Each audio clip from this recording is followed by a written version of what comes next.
Good evening friends, welcome to my channel. So as you know कि हमने हमारा जो चैप्टर चल रहा था second chapter that is basic concepts of macro economics. ये हमारा चैप्टर 1 यूनिट 1 ही है जिसमें नेशनल इनकम जो मैं पढ़ा रही थी आपको. इसका चैप्टर 2 है basic concepts of national income. Last classes में इसी चैप्टर का हमने जो टॉपिक डिस्कस किया था वो हमने जो पहला टॉपिक डिस्कस किया था that is domestic territory. Now उसके बाद जो हमने एक नेक्स्ट क्लास में डिस्कस किया था दैट इज़ नॉर्मल रेजिडेंस. सो अब जो मैं आपको बताने जा रही हूँ that is factor income and transfer income. Factor income and transfer income. So what is factor income and what is transfer income? So factor income क्या होता है, जैसे नाम से भी क्लियर है, फैक्टर और इनकम. तो फैक्टर इनकम का मतलब होता है कोई भी इनकम जो फैक्टर्स ऑफ प्रोडक्शन जो हायर करते हैं, जिनको जो प्रोडक्शन में हेल्प करते हैं, जो उनको इनकम जो वो इनकम रिसीव करते हैं for providing factor services in the production process, तो उनके लिए वो फैक्टर इनकम होता है. For example rent, wages, interest and profit. So अगर मैं इसको डिफाइन करूं तो फैक्टर इनकम की डेफिनेशन जो बनती है that is factor income refers to income received by factors of production for rendering factor services in the production process. So this is very simple definition. Example में आप इसमें दे सकते हैं rent, wages, interest and profit. Fine. Then next topic is transfer income. So what is transfer income? Transfer income एक ऐसी income होती है जो कि बिना किसी प्रोडक्टिव पर्पस के दी जाती है. ट्रांसफर नाम से भी ये थोड़ा सा अपने आप को स्पेसिफाई कर रहा है, जिसको हम one sided payments, one sided income या फिर यूनिलेटरल जो है यूनिलेटरल पेमेंट्स भी बोलते हैं. That is called transfer income. So जैसे हम बात करते हैं ओल्ड एज पेंशन हो गया, स्कॉलरशिप हो गया, अनएम्प्लॉयमेंट अलाउंसेस हो गए, या पॉकेट मनी जो होती है.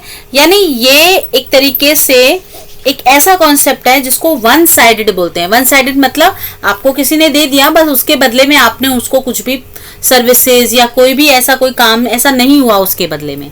लेकिन जो मैंने अभी बताया फैक्टर इनकम, तो फैक्टर इनकम का मतलब हो गया फैक्टर सर्विसेज दी, बदले में फैक्टर इनकम रिसीव हुआ.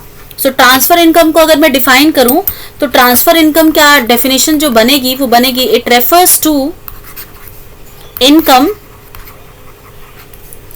received without rendering any productive services in return. ठीक है. सो इसको हम यूनिलेटरल पेमेंट्स या यूनिलेटरल कॉन्सेप्ट्स भी बोलते हैं. फॉर एग्जाम्पल आप इसमें दे सकते हैं old age pension. Old age pension लेंगे, इसमें जो आपकी पेंशन होती है वो नहीं लेंगे क्योंकि वो ट्रांसफर इनकम नहीं होती है, वो आपके काम के बदले आपको दी जाती है, जो आपकी सैलरी में से एक पार्ट डिडक्ट हो रहा होता है. सो ओल्ड एज पेंशन जो है गवर्नमेंट जो है वो जो फिजिकली जो जिनके घर में कोई उनको हेल्प करने के लिए नहीं होता उनके लिए दी जाती है, that is old age pension. Scholarship,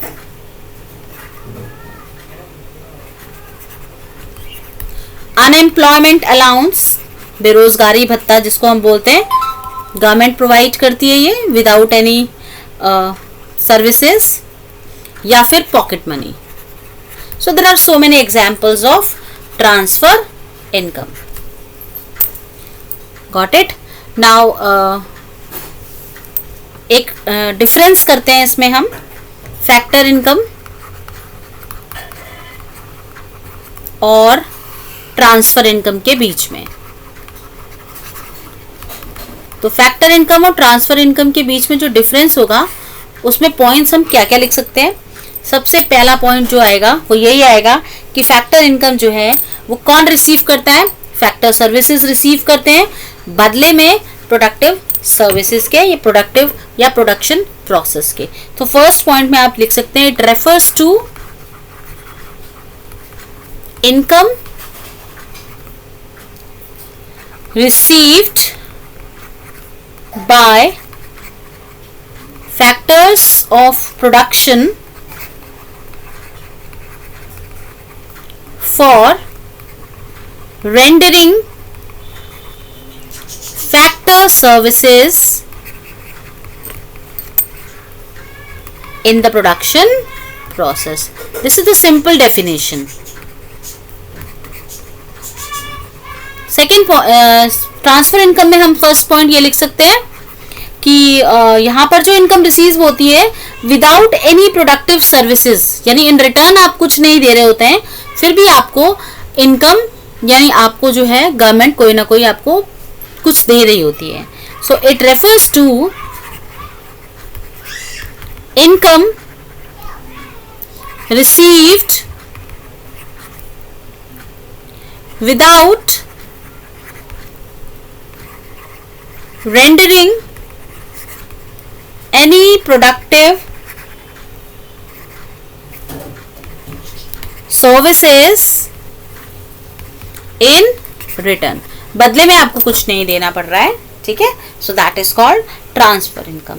सो अगर मैं बात करूं सेकेंड पॉइंट में, तो सेकेंड पॉइंट में जो फैक्टर इनकम है, बिकॉज यहां पर आप काम कर रहे हैं और उसके बदले आपको कुछ मिल रहा है, so that is a earning concept. और यहाँ ट्रांसफर इनकम में आप कुछ भी काम नहीं कर रहे लेकिन फिर भी आपको मिल रहा है, so it's a receipt concept. तो सेकेंड डिफरेंस में हम लिख सकते हैं इट इज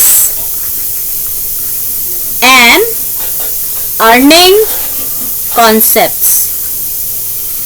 ये एक अर्निंग कॉन्सेप्ट है जो कि अर्न किया जाता है, काम के बदले आप उसको अर्न कर रहे हैं, and it is a receipt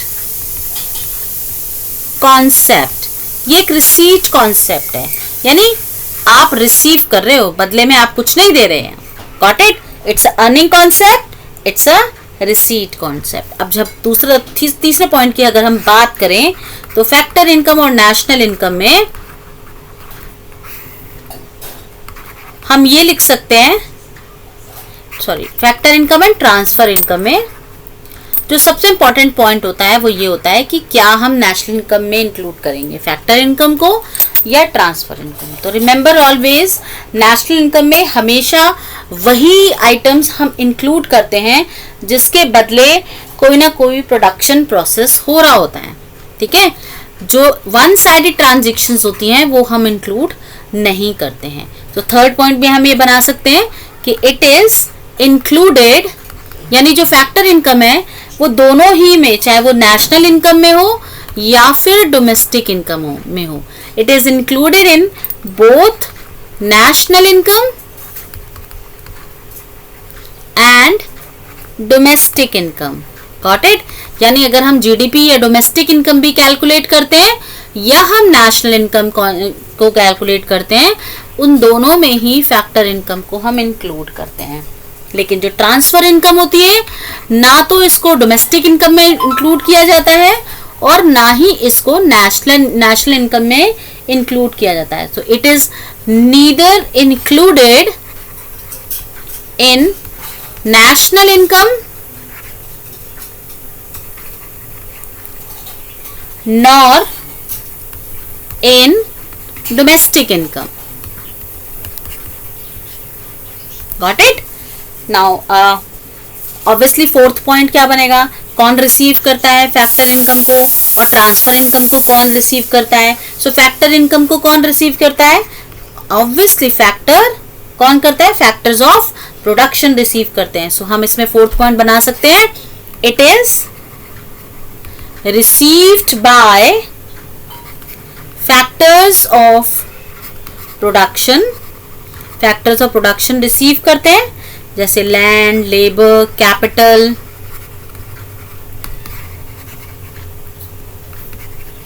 and entrepreneur. Got it. और यहाँ ये कौन रिसीव करता है? Transfer income.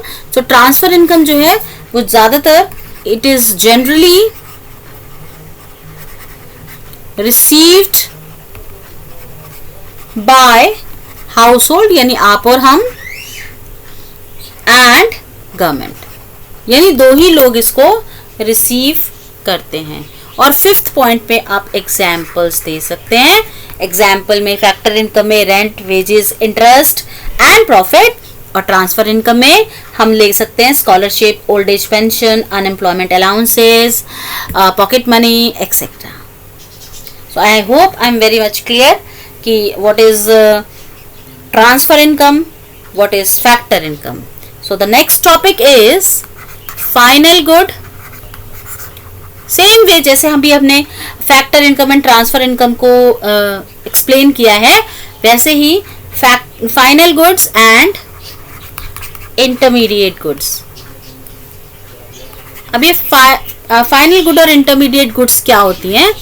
बहुत सिंपल सी चीज़ है इसे समझने के लिए। बहुत छोटा सा पॉइंट अगर क्लियर हो जाता है तो बहुत इजीली हमें समझ में आ जाएगा। आपको पता होना चाहिए कि कोई भी चीज़ जो ह्यूमन वांट्स को सेटिस्फाई करती है, दैट इज कॉल्ड गुड।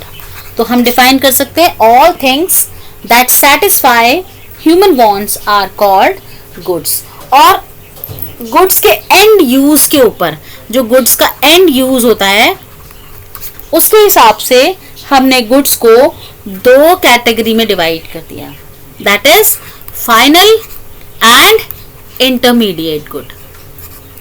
अभी फाइनल गुड, इंटरमीडिएट गुड क्या होता है? फाइनल गुड का मतलब होता है those goods which are used either for consumption और फॉर इन्वेस्टमेंट, यानी या तो आप उसको कंजम्पशन कर रहे हो या फिर इन्वेस्टमेंट कर रहे हो, that is called final good. ठीक है, अभी मैं थोड़ा सा इसको और एक्सप्लेन करूंगी। इंटरमीडिएट गुड्स क्या होती है? विच आर यूज्ड फॉर, या तो हम उसको इधर यूज्ड फॉर रीसेल, या तो हम उसको रीसेल के लिए यूज करेंगे, या फिर हम उसको फर्दर प्रोडक्शन के लिए यूज करेंगे। Got it? या तो सेम ईयर में या तो हम उसको रीसेल करेंगे या फिर फर्दर प्रोडक्शन के लिए उसको हम इंक्लूड करते हैं। तो अगर मैं बात करूं कि नेशनल इनकम में क्या चीज़ इंक्लूड होती है, तो हमेशा नेशनल इनकम की जो डेफिनेशन हम बार बार बोलते हैं, money value of all goods and final goods and services. तो फाइनल गुड्स एंड सर्विसेज को हम इंक्लूड करते हैं, जो जैसी की डेफिनेशन है। तो नेशनल इनकम में हमेशा हम इसको इंक्लूड करेंगे। इंटरमीडिएट जो गुड्स होती है उनको हम नहीं इंक्लूड करते हैं, because there is a problem of double counting. क्यों? क्योंकि एक बार मैंने आटे का, घी का, मैंने एक बार फ्लोर का प्राइस भी, फिर मैंने घी का प्राइस भी, फिर मैंने उसके प्रोडक्शन का जो भी ब्रेड को बनाने में जितना भी सामान था उसके प्राइस को भी इंक्लूड कर दिया, और बाद में उस ब्रेड का प्राइस भी इंक्लूड कर दिया। तो ब्रेड के प्राइस में तो ऑलरेडी इन सब चीज़ों का प्राइस इंक्लूड होना चाहिए। तो अब बेटर ये नहीं होगा कि मैं सिर्फ ब्रेड का प्राइस ही नेशनल इनकम में इंक्लूड कर लूँ, मैं फ्लावर, मैं घी, मैं बाकी सब चीज़ों को क्यों इंक्लूड करूँ? और अगर मैं इनको इंक्लूड भी करी और मैं दोबारा भी इसको इंक्लूड करी तो प्रॉब्लम ऑफ डबल काउंटिंग तो अराइज होगी। We can not calculate national income correctly. So हमेशा जब नेशनल इनकम को कैलकुलेट किया जाता है तो हम डेफिनेशन भी यही बोलते हैं कि नेशनल इनकम क्या है? It is the money value of all final goods and services. तो ऑब्वियसली हम जब नेशनल इनकम को कैलकुलेट करेंगे तो केवल और केवल फाइनल गुड्स को ही इंक्लूड करते हैं, इंटरमीडिएट गुड्स को हम इंक्लूड नहीं करते हैं। सो थोड़ा सा एक डिफरेंस कर लेंगे फाइनल गुड्स और इंटरमीडिएट गुड्स में। बेसिकली मुझे आज आपको वो 6 गोल्डन रूल्स बताने थे, लेकिन 6 गोल्डन रूल से पहले मुझे लगा कि थोड़ा सा ये टॉपिक हम एक्सप्लेन कर लें, उसके बाद ही मैं उन 6 गोल्डन रूल्स पे जाती हूँ। तो इसको आज कंप्लीट कर लेते हैं एंड देन उसके बाद हम फिर आते हैं सिंपल जो इसकी डेफिनेशंस हैं, और उसके बाद हम आएंगे थोड़ा सा अपने गोल्डन रूल्स पे। पर गोल्डन रूल से पहले जो कुछ हमारी डेफिनेशंस हैं जो कि इसमें इंपॉर्टेंट रोल प्ले करती हैं नेशनल इनकम में, जो पता होनी चाहिए, क्योंकि अगर आपको ये पता नहीं होगी तो यू कैन नॉट प्रॉपरली आप डिफाइन नहीं कर पाएंगे। क्योंकि बोर्ड के क्वेश्चंस में कई बार ये क्वेश्चन आ जाते हैं कि आपको फॉलोइंग आइटम्स दे दिया जाएगा और आपको बोल दिया जाता है कि आप क्लासिफाई कीजिए कि that it is final good और intermediate good, whether it is included in national income और not. If it is included then what was the reason, if it is not included then what was the reason. So ये पूछा जाता है। तो कई बार आपको अगर ये पता नहीं होगा कि फाइनल इंटरमीडिएट गुड क्या होता है और इसको क्यों नेशनल इनकम में इंक्लूड किया जाता है और क्यों नहीं किया जाता है, तो it is very difficult to identify. So वहां पर आपका वो क्वेश्चन गलत हो जाएगा। सो अब हम इसको डिफाइन करते हैं, इसका डिफरेंस करते हैं। तो फाइनल गुड क्या होता है? फाइनल गुड्स क्या होती है? या तो ईदर फॉर कंजम्पशन हम यूज करते हैं, या तो हम उसको कंजम्पशन करेंगे या फिर हम इन्वेस्टमेंट करेंगे। ठीक है, सो यहाँ पर हम लिख सकते हैं कि फाइनल गुड्स ऐसी गुड्स होती है, it's refers to those goods which are used either for consumption और for investment. Got it? So intermediate goods क्या होती है? Intermediate goods are those goods which are used for resale, या तो वो रीसेल होंगी या फिर उसको हम फर्दर प्रोडक्शन के लिए यूज करेंगे। Got it? सो ये चीज होती है। इसका बेसिक जो है हमारा डिफरेंस वो ये है कि या तो वो कंजम्पशन के लिए होगा, फाइनल गुड कंजम्पशन या फिर इन्वेस्टमेंट, और इंटरमीडिएट किसके लिए होगा? रीसेल या फिर फर्दर प्रोडक्शन के लिए। अब मैं दूसरे पॉइंट में इसको ये बोल सकती हूँ कि हमेशा जो है इसको हम ये इंक्लूड होती है नेशनल इनकम में भी और डोमेस्टिक इनकम में भी इंक्लूड होती हैं। और इंटरमीडिएट गुड्स जो होती हैं वो ना तो यानी neither include in national income nor in domestic income, यानी दोनों में ही इसको हम इंक्लूड नहीं करते। तो 2 पॉइंट ये बन गए। तीसरा हम ये कर सकते हैं, तीसरा पॉइंट की फाइनल गुड्स जो होती हैं ये फाइनल यूजर्स के द्वारा यूज की जाती है। तो they are used by final users. So इसमें वैल्यू एडिशन नहीं होता। अभी वैल्यू एडिशन की बात क्या होती है? वैल्यू एडिशन का मतलब होता है, सपोज मैंने एक जो है किसी से एक मैंने ब्रेड खरीदी, या मैंने जो है किसान से गेहूं खरीदा। ठीक है, उसको मैंने गेहूं खरीद के 10 रुपए दिए और गेहूं खरीद लिया। उसके बाद आगे आगे आगे हम बढ़ते गए, फिर मैंने उस गेहूं को से आटा बनवाया, फिर आटा पिसवाने के लिए मैंने 2 रुपए और दिए। तो यानी अब जो है वो मेरे पास आटा जो है वो गेहूं से आटा जो बना वो 12 रुपए में हो गया। यानी उसके बाद फिर मैंने उसको बेकरी शॉप पे गई, बेकरी शॉप पे मैंने उसको दिया और उसको बोला कि आप ब्रेड बना दीजिए। उसने मुझसे 4-5 रुपए और चाहिए। तो यानी इस तरीके करके उसके प्राइस जो है वो वैल्यू ऐड होते चले गए, और लास्ट में जो फाइनली एक ब्रेड आई वो 25 से 30 रुपए की जो आई। तो यानी फाइनल गुड में जब ब्रेड के प्राइस में अब आप कोई एडिशन नहीं कर सकते, क्योंकि फाइनल गुड में आप कोई भी नया वैल्यू एडिशन नहीं कर सकते। लेकिन इंटरमीडिएट गुड्स में जो हम बात कर रहे हैं, इसमें तो ये अभी गुड्स बनी नहीं है, ये अभी रेडी टू यूज नहीं है। सो इसमें हम वैल्यू एडिशन करते हैं, यानी यहां पर वैल्यू एडिशन होता है, value added, always value added in intermediate good. Got it? तो ये आपका तीसरा पॉइंट हो गया। नंबर 4th पॉइंट अगर मैं बात करूं तो ये आपका है फाइनल गुड और ये आपका हो गया इंटरमीडिएट गुड। ना 4th पॉइंट में अगर मैं बात करूं कि फाइनल गुड जो है वो प्रोडक्शन बाउंड्री को always crossed the production boundary, हमेशा प्रोडक्शन बाउंड्री को क्रॉस करती हैं। ठीक है भाई, ये मशीनरी यहाँ पर सब कुछ मशीन रखा है और ये मेरी कंपनी है, तो प्रोडक्शन बाउंड्री तो इस जो फाइनल गुड है वो तो इससे प्रोडक्शन बाउंड्री से बाहर निकल कर जाएगी ना, सेल होगी मार्केट में। और जो इंटरमीडिएट गुड्स होती हैं they are still within the production boundary, यानी ये जो है हमेशा इंटरमीडिएट गुड, अब ये फर्म है, यहाँ पर रॉ मटेरियल आएगा, ये सब कुछ आएगा, तो ये विद इन ही तो रहा, रॉ मटेरियल बाहर थोड़ी जा रहा है। रॉ मटेरियल से जो चीज बननी थी वो गुड्स बन के बाहर जाएंगी ना, तो यानी ये final good cross the boundary, जैसा मैंने बताया। But intermediate goods always with in the production boundary, यानी वो प्रोडक्शन बाउंड्री को क्रॉस नहीं करती हैं। ये तो आपका हो गया fourth point. Now fifth point अगर हम ले तो फिफ्थ पॉइंट में आप एग्जाम्पल्स ले सकते हैं। एग्जाम्पल हमेशा मैं प्रेफर करती हूँ कि आप एग्जाम्पल ज़रूर लिखें, क्योंकि एग्जाम्पल लिखने से थोड़ा सा ये होता है कि एग्जामिनर को ये लगता है कि आपको जो है कुछ आ रहा है, आपको कुछ पता है।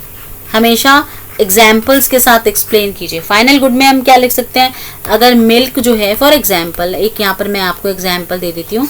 मिल्क जो है ये आपने और मैंने यानी हाउस होल्ड ने खरीदा है। किसने खरीदा है? House hold. और क्यों खरीदा होगा? ऑब्वियसली कंजम्पशन के लिए खरीदा होगा। ठीक है, तो ये फाइनल गुड है। Got it? और अगर यही मिल्क एक स्वीट शॉप वाले ने खरीदा है तो क्यों खरीदा होगा? स्वीट्स बनाने के लिए, और स्वीट्स बनाने के लिए वो खुद तो खाएगा नहीं, किस लिए खरीदा होगा? सेल करने के लिए। तो ये क्या हो गया? Intermediate. Got it? So this is the difference.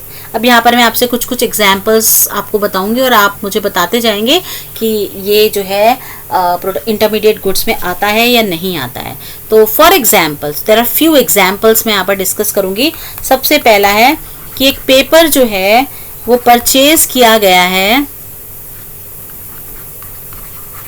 Bye a publisher. अब पब्लिशर ने क्यों परचेज किया होगा? भाई पब्लिश करने के लिए, चाहे वो न्यूज़पेपर हो या कुछ भी हो। सो वो एक तरीके का इंटरमीडिएट हो गया। नाउ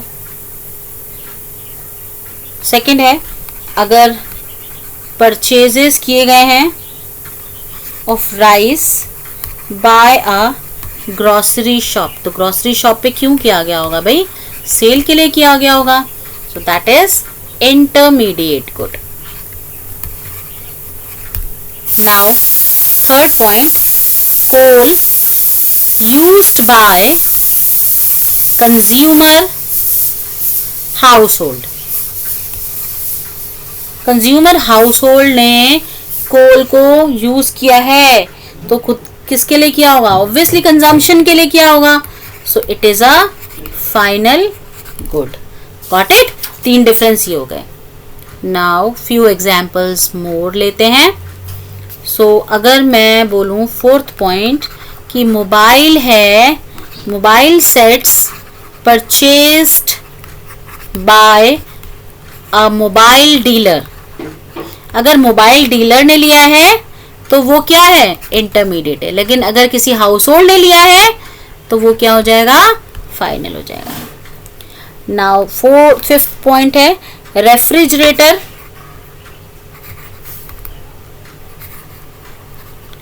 इंस्टॉल्ड बाय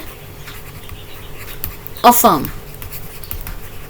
अब रेफ्रिजरेटर लिया है एक फर्म ने, तो अब यहाँ पर बोलेंगे कि उस फर्म से तो हम जो है उससे तो वो फर्म ने लिया है तो ऑब्वियसली ये इंटरमीडिएट गुड होगा। जी नहीं, ये इंटरमीडिएट गुड नहीं होगा। क्यों नहीं होगा? यहाँ पर समझने वाली बात ये है कि रेफ्रिजरेटर फर्म ने इंस्टॉल किया है। क्यों किया है? ताकि वो अपने वर्कर्स को सर्विसेज दे सके। ठीक है, ना कि उसको उसने बेचने के लिए रखा है। सो एक तरीके से ये इन्वेस्टमेंट है, उसने इन्वेस्टमेंट की है। So it's a final good, ये फाइनल प्रोडक्ट हो जाएगा। और इसका रीजन अगर पूछता है तो आप लिखेंगे because it is purchased for investment.